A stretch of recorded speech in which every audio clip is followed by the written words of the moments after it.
నాయకులు మధుసూదన్ రాయల్ సమావేశం నిర్వహించారు.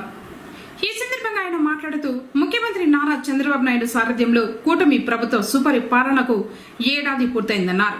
ఇప్పటి వరకు ప్రభుత్వం చేపట్టిన అభివృద్ధి కార్యక్రమాల గురించి వివరించారు. నేడు తల్లికి వందనం 67 లక్షల తల్లుల ఖాతాల్లో ప్రభుత్వం ఎంతమంది పిల్లలు ఉంటే అంతమందికి 15,000 రూపాయల చొప్పున 8,745 కోట్ల రూపాయలు జమ చేయనుందని తెలిపారు. కార్యక్రమంలో మోహన్ నాయుడు, నూరుల్లా, అఫ్రోజ్, అల్తాఫ్, వెంకటేష్ తదితరులు పాల్గొన్నారు.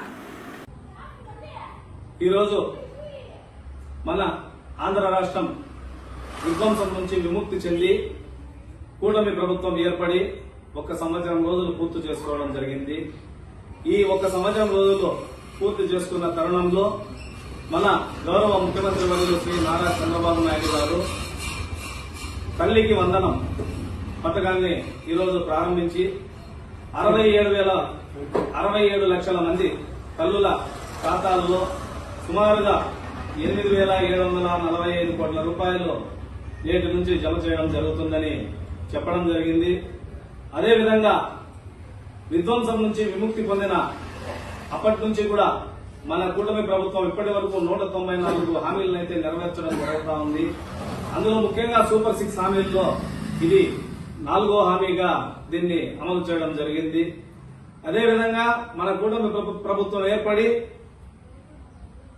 రాష్ట్ర వ్యాప్తంగా 2004 అన్నా క్యాంటీన్లు ప్రభుత్వం ఏర్పడిన 1 నెలలోనే అన్నా క్యాంటీన్లు ప్రారంభించి పేదలకు ఆకలి తీర్చడం జరుగుతూ ఉంది.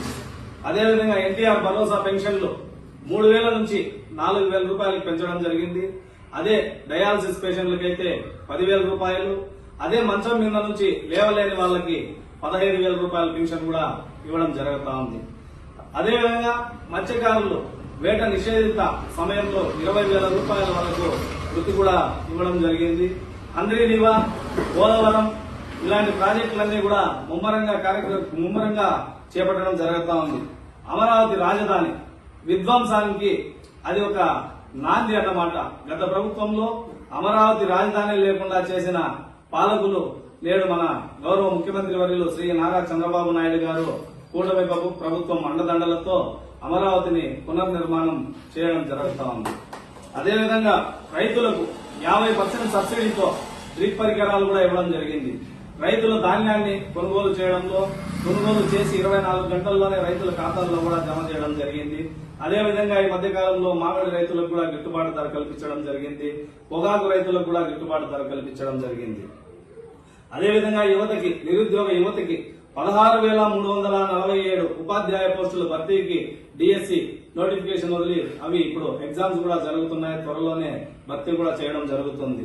బీసీ సంక్షేమానికి సుమారుగా 47,457 కోట్ల రూపాయలు బీసీ సంక్షేమానికి విడుదల చేస్తూ అదేవిధంగా ప్రతి ఏడాది 1,000 కోట్ల రూపాయలతో ఆదరణ పథకం కూడా త్వరలో ప్రారంభించడం జరుగుతుందని కూడా గౌరవ ముఖ్యమంత్రి వర్యులు శ్రీ నారా చంద్రబాబు నాయుడు గారు తెలియజేయడం జరుగుతూ ఉంది. ఉద్యోగస్తులకు కూడా ఎప్పుడు డబ్బులు జీతాలు వస్తాయో తెలియదు. 2 నెలలకి 3 నెలలకి ఒకసారి వచ్చేటివి. అదేవిధంగా మన కూటమి ప్రభుత్వం ఏర్పడిన మరో క్షణం నుంచి కూడా ప్రతి నెల 1వ తేదీన జీతాలు కూడా మన గౌరవ ముఖ్యమంత్రి వర్యులు శ్రీ నారా చంద్రబాబు నాయుడు గారు ఉద్యోగస్తులకు వాళ్ళ జీతాలను కూడా వాళ్ళ అకౌంట్ లో జమ చేయడం జరుగుతూ ఉంది. ఈ రోజు మన గౌరవనీయులు మన రాష్ట్ర ముఖ్యమంత్రి వర్యులు నారా చంద్రబాబు నాయుడు గారు ఈ సూపర్ 6 లో భాగంగా మనకు తల్లికి వందనం అనే పేరుతో ప్రతి తల్లి ఖాతాలో ఎవరైతే బడికి పోతే స్కూల్ చదువుకున్న పిల్లలకి ఒకరుంటే ఒకరికి, ఇద్దరుంటే ఇద్దరికి, ముగ్గురుంటే ముగ్గురికి, నలుగురుంటే కూడా నలుగురికి ఎలక్షన్ ముందర హామీ ఇవ్వడం జరిగింది. సూపర్ 6 లో భాగంగా ఆ హామీని ఈ రోజు కూటమి ప్రభుత్వం నెరవేరుస్తూ ఆయన ఒక సంక్షేమం దిశగా ఈ ఆంధ్రప్రదేశ్ ని ముందుకు తీసుకొని పోతున్నారు. ఈ పక్క అభివృద్ధి, ఆ పక్క సంక్షేమం రెండు కలిసి చేస్తున్నారు. మైనార్టీలు గాని ప్రతి ఒక్క వర్గానికి ఆయన ఇప్పుడు మైనార్టీలు గాని మోజన్లకు గాని గౌరవ వేతనం, హజ్జిపోయే వాళ్ళకి సబ్సిడీలు, హజ్ మసీదులకి మరమ్మతులకి డబ్బులు ఇవ్వడం గాని, ప్రతి ఒక్కటి హజ్ క్యాంపులు కట్టించడం గాని, అన్ని కులాలు కలుపుకొని పోవటం మనకు చాలా సంతోషమైన విషయము. ఈ అవకాశం ఇచ్చినందుకు అందరికీ ధన్యవాదాలు.